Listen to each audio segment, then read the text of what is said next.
The pristine halls of the Galactic Concordat's central chamber had never witnessed anything quite like this before. Dr. Madison Hayes stood before the assembled alien delegates, her ceremonial bow gleaming under the light of 3 artificial suns. The weapon was an anachronism in this age of energy weapons and plasma cannons, a piece of curved wood and string that seemed almost offensive in its simplicity. Distinguished members of the Concordat, she projected her voice with practiced confidence, though her heart raced beneath her formal diplomatic uniform. Before humanity signs the membership treaty, we wish to share a demonstration of our heritage. High Commander Zixtal's crystalline head fronds twitched with barely concealed disdain. The Centaurian diplomat had made his position clear during the preliminary meetings. Humanity was being admitted purely for their resource-rich solar system, not their primitive cultural practices. "Proceed," the Grand Arbiter's synthesized voice echoed through the chamber, though I fail to see the relevance of historical artifacts in these proceedings. Madison allowed herself a small smile as she knocked her first arrow. The target drones released by the chamber's automated systems were state-of-the-art, their defensive matrices calibrated to the finest tolerances in the known galaxy. They darted and weaved through the air in patterns calculated to confound even the most sophisticated targeting systems. The first arrow flew. A collective gasp rippled through the chamber as the carbon fiber shaft threaded an impossible path between 2 drones before striking the third dead center. The drone's shields, designed to stop energy weapons, didn't even register the primitive projectile. Impossible. Zixtal's translator struggled to convey his confusion. Our analysis showed your species lacks significant cybernetic enhancements. Madison launched 3 more arrows in rapid succession. Each found its mark with devastating precision, dropping drones that cost more than a small starship. "We don't need enhancements, Commander. This is natural human capability, honed over 300,000 years of evolution." The chamber erupted in overlapping translator chatter as species from across the galaxy tried to process what they were witnessing. Madison caught fragments of conversation. "Their targeting systems must be microscopic. Some kind of quantum guidance. The structural analysis shows it's just wood and carbon fiber." She loosed her final arrow. It curved in a graceful arc that defied computer prediction, ricocheted off one drone's shield emitter at precisely the right angle, and disabled 3 more in a cascade of precision impacts before embedding itself in the chamber's ceremonial seal. The silence that followed was deafening. "What you've witnessed," Madison continued, returning the bow to its case with deliberate care, "is not technology.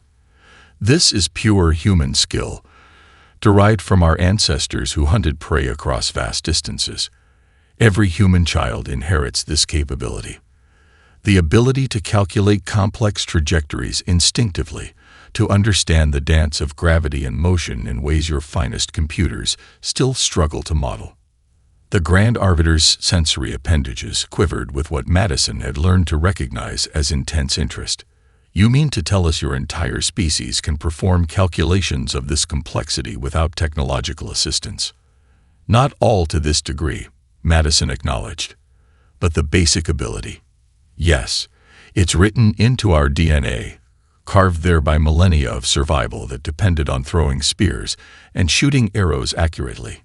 While other species evolved energy manipulation or defensive capabilities, humanity evolved to understand the physics of projectile motion on an instinctive level." Commander Zixtal's dismissive posture had vanished, replaced by something closer to apprehension. His species had evolved from herd grazers, and something deep in his genetic memory was sending warning signals about predator behavior. "The membership vote has already been cast," he stated flatly. "This demonstration changes nothing." "Of course not." Madison smiled as she sealed her bow case. "It's simply important that as we join the galactic community, we all understand each other's capabilities. After all, true alliance requires honest appreciation of what each species brings to the table." As she turned to leave the chamber, Madison caught something in the gathered aliens' postures that no translation software could convey.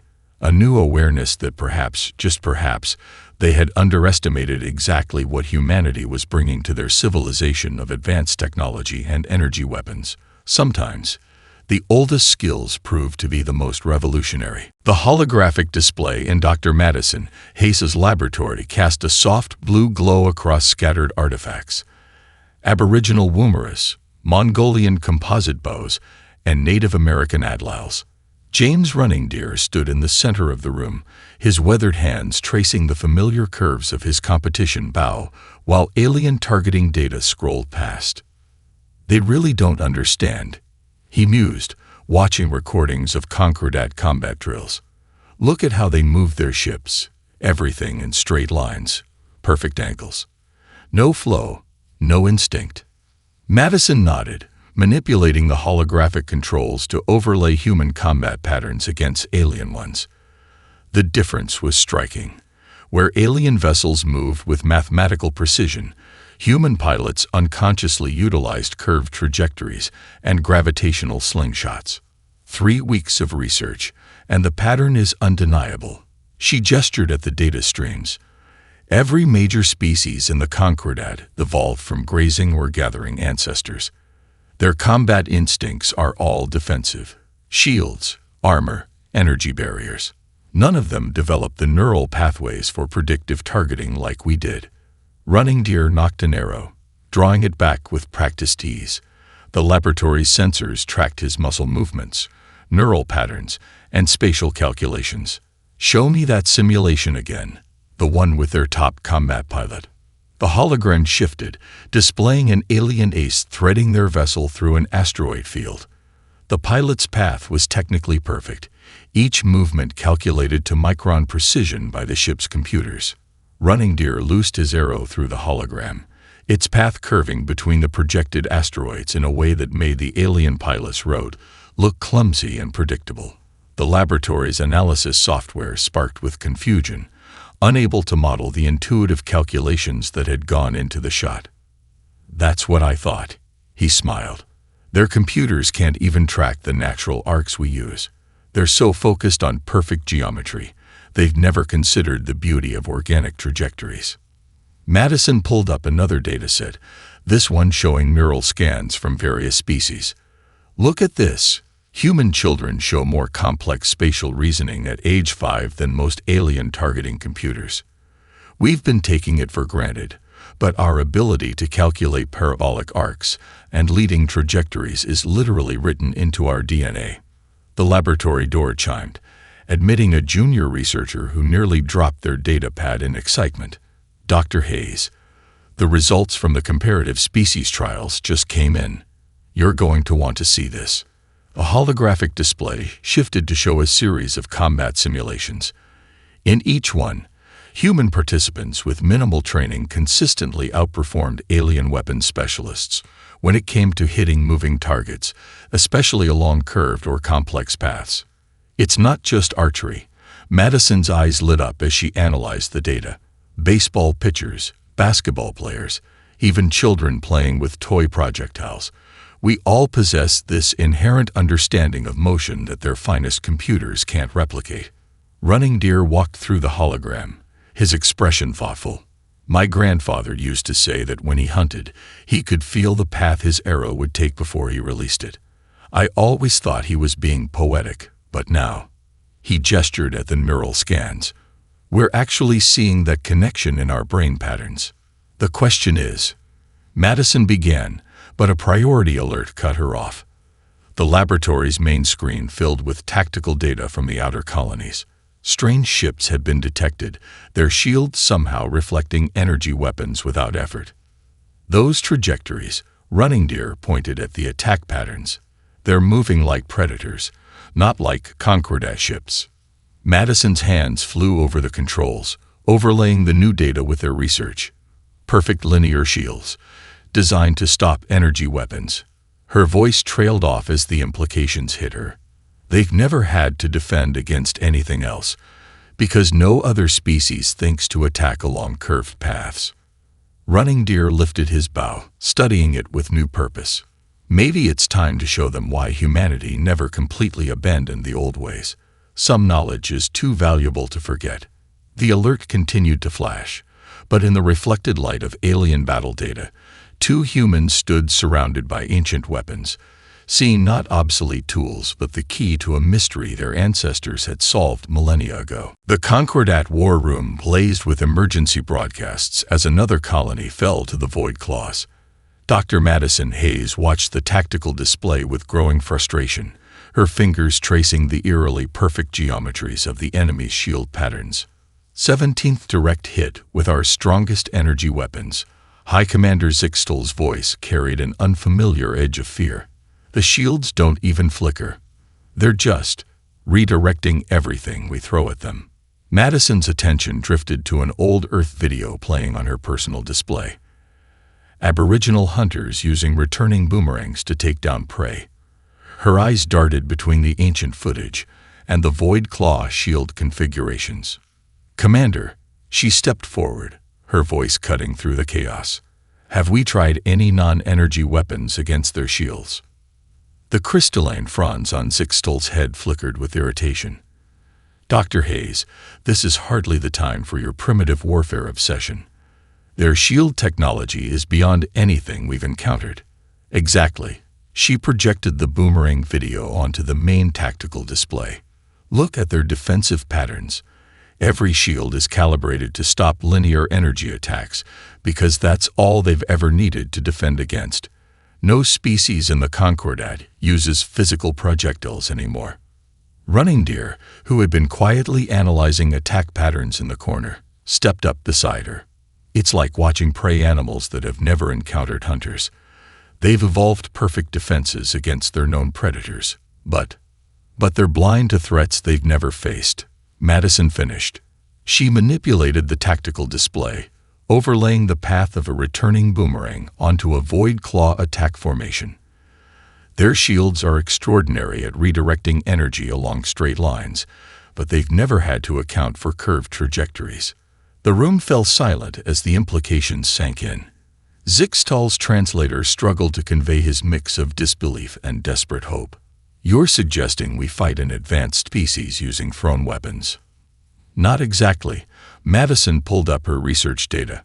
"But the principles our ancestors developed, the mathematical poetry of curved trajectories, the art of striking from unexpected angles, those could be adapted to modern warfare."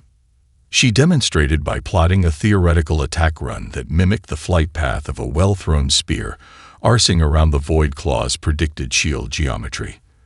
The battle computers sparked in protest, unable to properly model the organic complexity of the trajectory. "Our ships are designed for linear combat," one of the alien admirals protested. "The structural stress of such maneuvers would tear them apart." Running Deer smiled, pulling up specs for human vessels. "Not ours. Human ships still incorporate features derived from atmospheric flight, banking turns, gravitational assists. We never lost that instinct for three-dimensional maneuvering." The tactical display suddenly erupted with new alert signals. A Void Claw fleet had been detected approaching the Concordat's core systems. Their formation was perfect, their energy shields impenetrable to conventional weapons. Madison's fingers flew across the controls, calculating impossible curves and spirals. "These shield patterns, they're not just perfect, they're too perfect. There's no adaptation for projectile weapons because they've never needed to defend against them." "An interesting theory." Zixtal's voice dripped with skepticism. "But we don't have time to reconstruct ancient human warfare techniques. The Void Claws will reach our core worlds in less than a standard week." Madison locked eyes with Running Deer, seeing the same recognition in his expression. "We don't need to reconstruct anything, Commander. The knowledge is still alive, passed down through generations of human hunters and warriors. We just need to translate it to space combat." She brought up a new simulation, showing human ships moving in patterns that mirrored ancient hunting techniques, flanking maneuvers from Native American buffalo hunters, precision strikes inspired by Maori warriors, and complex geometric attacks based on Chinese martial arts. "Your species truly retained all this combat knowledge." The Grand Arbiter's synthesized voice held a note of wonder. even after achieving spaceflight. "Some skills are too valuable to forget," Running Deer replied, his hand instinctively touching the bow at his side. "And some wisdom, it seems, becomes even more precious with time." As the emergency alerts continued to flash, Madison felt a strange calm settle over her. Their ancestors had spent thousands of generations perfecting the art of the curved trajectory, the perfect strike from an unexpected angle. Now, those ancient lessons might be all that stood between civilization and extinction. The repurposed cargo bay of the Earthship Odyssey had become an unlikely war room. Dr. Madison Hayes watched as James Running Deer guided a former Olympic javelin thrower through a series of movements, her neural patterns displaying on the surrounding screens. "Feel the path," Running Deer instructed, his voice calm despite the urgency of their mission. "Don't calculate it. Know it, like your ancestors did when their next meal depended on a perfect throw." Sarah Martinez, the former Olympian, closed her eyes and launched the sensor-equipped practice javelin. It curved through the zero-gravity environment in a perfect arc, striking the holographic target in exactly the way the ship's targeting computer had insisted was impossible. "Another pattern the computers can't predict," Madison noted, adding the trajectory to their growing database. Around the bay, other elite human athletes, baseball pitchers, basketball players, ancient warfare specialists, worked with modern combat pilots, teaching them to feel rather than think. "The human brain is still better at complex curved trajectories than any computer we've built," Professor Zhang announced from his station, where he was correlating neural patterns with flight paths.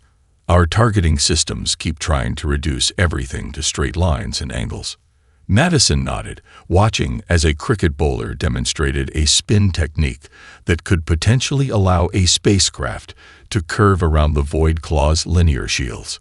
"We're not just teaching new combat moves, we're teaching a new way of thinking about space combat." The ship's intercom crackled. "Dr. Hayes to the bridge.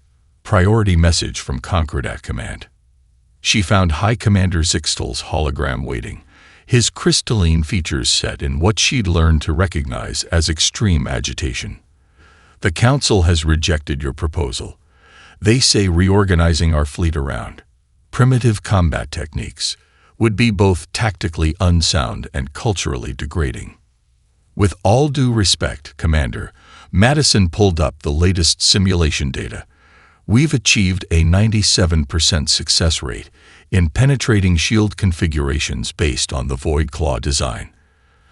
Traditional human combat knowledge is not a viable military doctrine." Zixtal cut her off.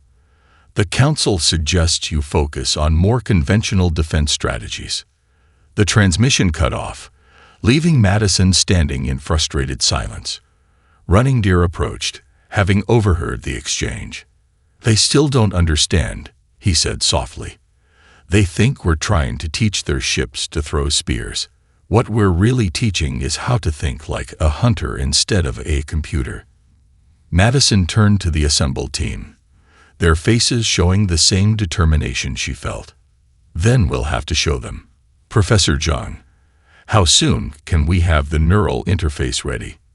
The scientist looked up from his work. "The basic system is functional now. It can translate human spatial intuition into ship commands, though it's not as elegant as we'd like." "It doesn't need to be elegant," Sarah Martin stepped forward, still holding the practice javelin. "It just needs to let us show them what we can do." Madison activated the main display, showing the approaching Void Claw fleet. Their formations were perfect, their shields aligned in flawless geometric patterns that had proven impenetrable to energy weapons. But now, looking at them through the lens of ancient human combat experience, she could see the gaps, the places where a well-thrown stone or a curved arrow could slip through. "Begin final integration testing," she ordered, "and contact every human ship in the sector. When the Void Claws reach the capital system, they're going to learn why humanity never forgot the art of the perfect throw." Running Deer picked up his bow, testing the string with practiced fingers. "Your ancestors?" he asked the alien crew members who had been watching the training with fascination. Did they have any games that involved throwing or launching objects? The universal translators conveyed their negative responses. Their species had evolved different solutions: energy manipulation, defensive adaptations, technological innovation. None had developed the neural architecture for complex projectile prediction that humans had inherited from their hunter ancestors. "Then we have something they don't expect," Madison said, watching as another practice shot curved through the zero-gravity environment in a way that made the ship's computers stutter in confusion. Sometimes the oldest weapons are the most dangerous, not because of their technology, but because of the wisdom behind them. The Concordat capital system blazed with the light of 1,000 energy weapons as the Void Claw fleet pushed through the defensive line. Dr. Madison Hayes watched from the bridge of the Odyssey as another Allied squadron's attacks dissipated harmlessly against the enemy's crystalline shields. "All human ships, this is Control," her voice steady despite the chaos around them. "Neural interfaces active. Remember your training. Feel the path, don't calculate it." James Running Deer stood at the tactical station, his hands moving through the motion of drawing a bow as he guided the targeting systems. Around him, Sarah Martinez and other athletes-turned-warriors mirrored similar movements, their neural patterns driving the ship's new combat systems. "Target lock failing," an alien technical officer reported. "Their shields are redirecting all standard targeting methods." "We don't need target lock," Running Deer's voice was calm. "Watch and learn why humans never fully abandoned the old ways." The Odyssey banked in an impossible curve, its movement more like a thrown spear than a spacecraft. The first volley of kinetic projectiles launched not in straight lines, but in arcing paths that mimicked ancient hunting techniques. On the main display, the Void Claw flagship's shield matrix blazed as it prepared to deflect another energy attack. But these weren't energy weapons. They were physical projectiles moving in trajectories that no computer would have calculated. The first hit struck home. Impact confirmed. Professor Zhang's voice carried the excitement of scientific discovery. "Their shields are optimized for linear energy deflection. They have no defense against curved kinetic attacks." Madison watched as more human ships joined the dance, moving in patterns that would have been familiar to ancient warriors.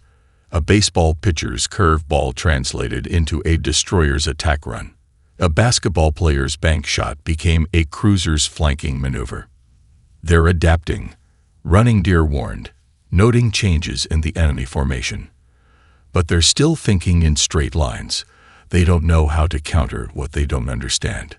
The Void Claw fleet's perfect formations began to break apart as they faced an attack pattern their computers couldn't predict. Their ships, designed for head-on energy combat, struggled to track opponents that moved like predators instead of machines. Sarah Martinez guided a squadron of light craft in a maneuver based on Australian boomerang techniques, their combined attack striking from multiple curved angles simultaneously. "Just like training," she called out.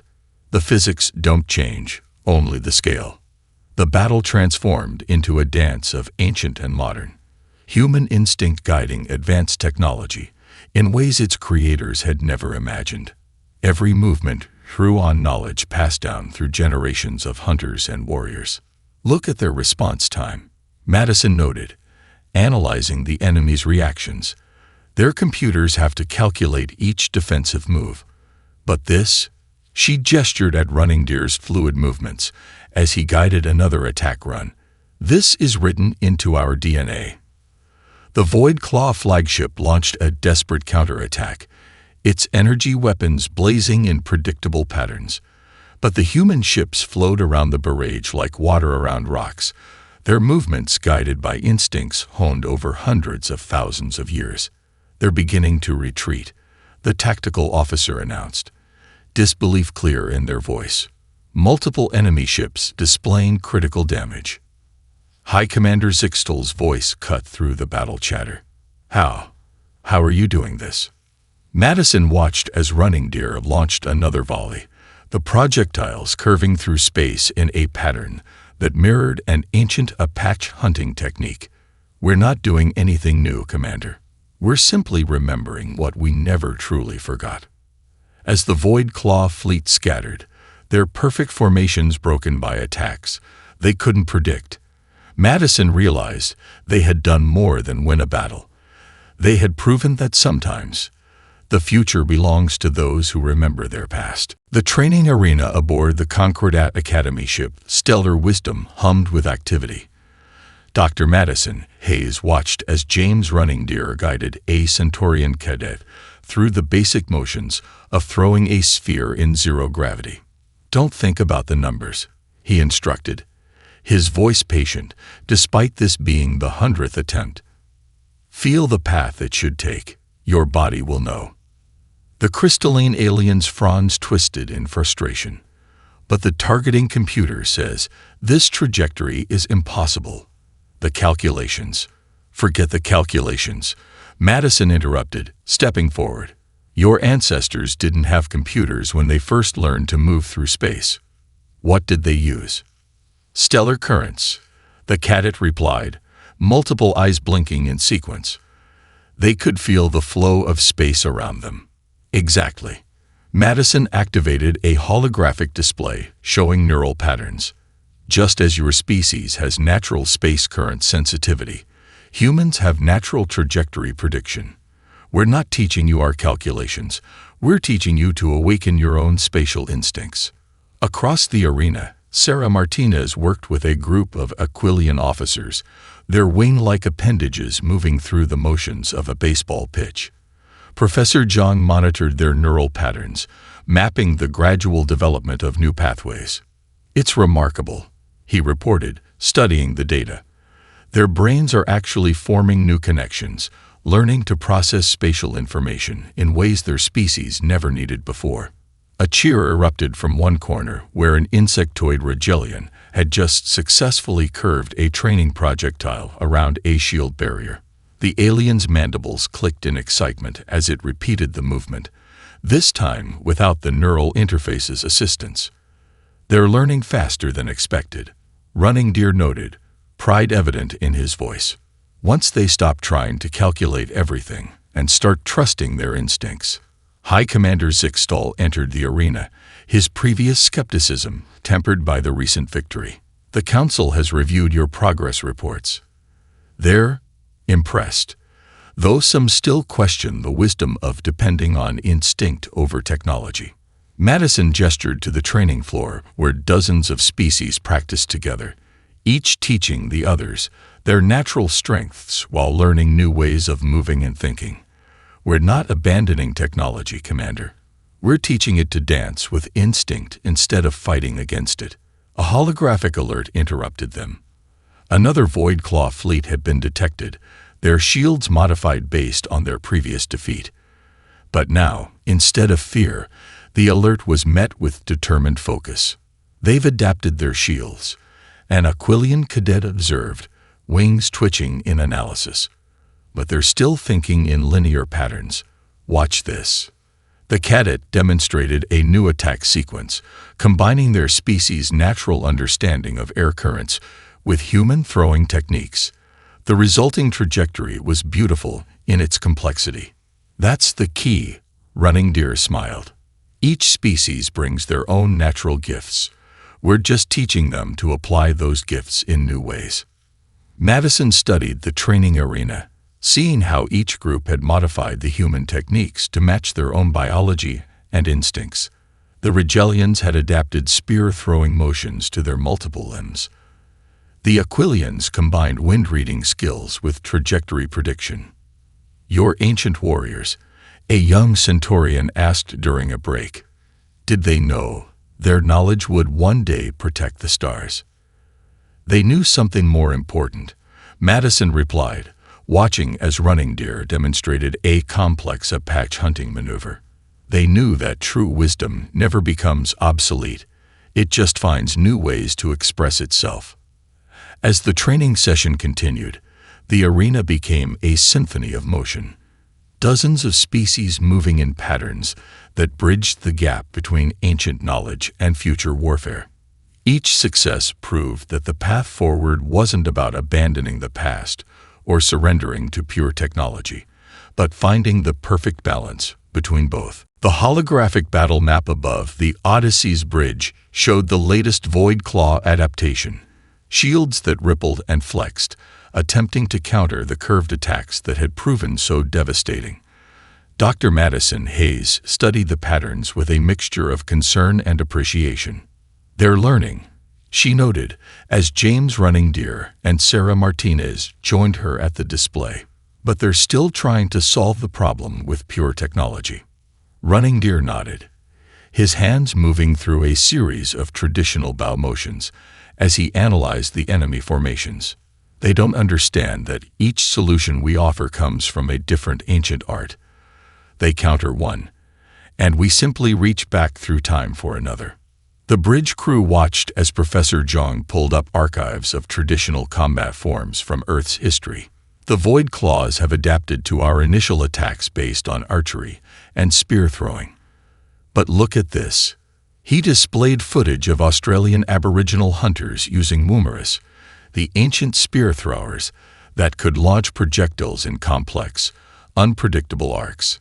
Beside it, he showed Mongolian horse archers firing from galloping mounts, and Pacific Islander warriors using wave motion to guide their weapons. Each culture, Madison explained to the assembled alien officers, developed their own way of understanding motion and space. "We're not just teaching you human technology. We're teaching you the collected wisdom of thousands of years of human innovation." An alert flashed. The Void Claws had launched a new assault on a border system. Their ships now moved in flowing patterns, clearly attempting to mimic the curved attacks that had proven so effective.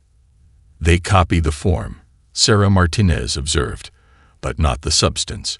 Watch their movements. All computer-controlled, no natural flow." Madison activated the neural interface, feeling the ship's systems sync with her inherited understanding of motion and trajectory. Around her, the bridge crew, human and alien alike, did the same, each adding their species' natural gifts to the battle network. "Launch pattern Sigma," she commanded, based on the wave-riding techniques of Pacific Islander navigators. The human ships moved like ancient canoes riding ocean swells, using the natural gravitational fields of nearby stars to guide their attack runs. The Void Claws' copied maneuvers seemed clumsy in comparison, like dancers who had memorized steps without understanding the music. "They're trying to calculate what we feel," Running Deer said, as another enemy formation broke apart under attacks they couldn't predict. "Even their most advanced AI can't replicate 300,000 years of evolution." Professor Zhang's sensors recorded everything, his excitement growing as he analyzed the data. "Each time they adapt, we don't just counter. We introduce a whole new framework of motion they've never encountered. Look at these attack patterns." The display showed human ships moving in ways that drew from every culture and era. Aboriginal hunting techniques translated to stellar scales, Chinese martial arts principles applied to fleet movements, African tracking methods adapted for space combat. "Your species," a Centaurian officer marveled, "you kept all this knowledge alive, even after you had technology that seemed to make it obsolete." "We kept it alive," Madison replied, watching as a squadron executed a maneuver based on ancient Greek sling techniques, "because deep down, we always knew that understanding the basic principles of motion and force would never truly become obsolete."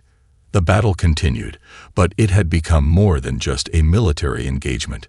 It was a testament to the power of preserved knowledge, of wisdom passed down through generations until it found new purpose among the stars. As the Void Claw fleet retreated once again, their adaptive shields overcome by combat techniques they couldn't predict or copy, Madison realized that humanity's greatest gift to the galaxy wasn't their technology or even their combat skills. It was their understanding that true innovation comes from building upon the foundations of ancient wisdom, rather than trying to replace it. The final battle for the Concordat capital unfolded like a dance written in the stars. Dr. Madison Hayes stood at the command station of the Odyssey, her mind linked through the neural interface to thousands of others, human and alien alike, all moving with the inherited wisdom of countless generations. The Void Claws have deployed their ultimate defense, High Commander Zixtal's voice carried across the battle network. Their shield matrix is unlike anything we've encountered. Madison watched as the enemy flagship's crystalline barriers shifted and flowed, finally abandoning pure geometry for something more organic. They had learned, but their learning was based on observation rather than understanding. "They're still missing the point," James Running Deer said softly, his hands moving through the ancient motions of drawing a bow. "They think this is about patterns and trajectories. They don't understand it's about the connection between mind, body, and space." Sarah Martinez, now commander of her own squadron, brought her ships into formation. "Time to show them what that really means. Professor Zhang, initialize the combined neural pattern." The professor's voice was steady as he activated the system they'd developed. A network that combined the natural gifts of every species in the fleet. Synchronization active. Every ship, every crew member, adding their own evolutionary wisdom to the whole. Madison felt it through the interface. The Centaurian's natural sense of stellar currents, the Aquilian's understanding of flow dynamics, the Rigelian's multidimensional spatial awareness, all merging with humanity's inherited knowledge of projectile motion and hunting patterns. "Begin the final approach," she commanded. Movement pattern based on the Australian Aboriginal returning boomerang, modified by Aquilian wind reading and Centaurian space current sensitivity. The combined fleet moved as one, each ship following a path that was neither purely human nor purely alien, but something new. A symphony of natural instincts evolved on a dozen different worlds. The Void Claw flagship's shields rippled, trying to predict and counter the attack. But their computers, however advanced, couldn't match the intuitive understanding of motion and space that had been written into the DNA of multiple species over millions of years of evolution. "Now," Running Deer called out, and the fleet released their volley. Kinetic projectiles curved through space in impossible arcs, their paths guided by human hunting instinct, enhanced by alien sensory gifts, and executed with technology that worked with natural ability rather than trying to replace it. The Void Claw shields, for all their advanced adaptation, couldn't track attacks that drew upon the combined evolutionary heritage of the entire Concordat. Their formation broke apart as shots found their marks, guided by understanding deeper than any computer could replicate. "Their flagship is exposed," Martins reported. "One final shot." Madison felt the perfect moment through the neural link. The convergence of all their combined knowledge and skills. Release. The final volley flew like a stone from the first human hunter's sling, like an arrow from the first bow, like every projectile that had ever been launched by every species present. It curved through space in a way that no single culture could have conceived, but that all of them together could feel was right. The Void Claw flagship's shields shattered. In the aftermath, as the enemy fleet surrendered or fled, High Commander Zixtal approached Madison on the bridge. "We will need to document this new form of combat you've created." "Not new," she corrected gently. "Very, very old. We just helped everyone remember what their bodies already knew." 1 year later, Madison stood in the Great Hall of the Concordat Academy, watching as cadets from 100 species practiced ancient human combat forms alongside their own traditional movement arts. Above the training floor, a new monument had been raised, a sphere of crystal showing images from every member species' ancient past. "They don't just study the techniques now," Running Deer said, coming to stand beside her. "They understand why we preserve the old ways, Not out of nostalgia, but because true wisdom never loses its value. It just finds new forms. Madison watched as a young Centaurian successfully guided a training projectile through a complex arc, their crystal fronds glowing with pride. We didn't just teach them to fight, she realized. We taught them to remember who they were, and to value what evolution gave them. The legacy of that last battle lived on, not just in military doctrine, but in a deeper understanding throughout the Concordat, that the path to the future sometimes leads through the past, and that the oldest knowledge often holds the newest solutions.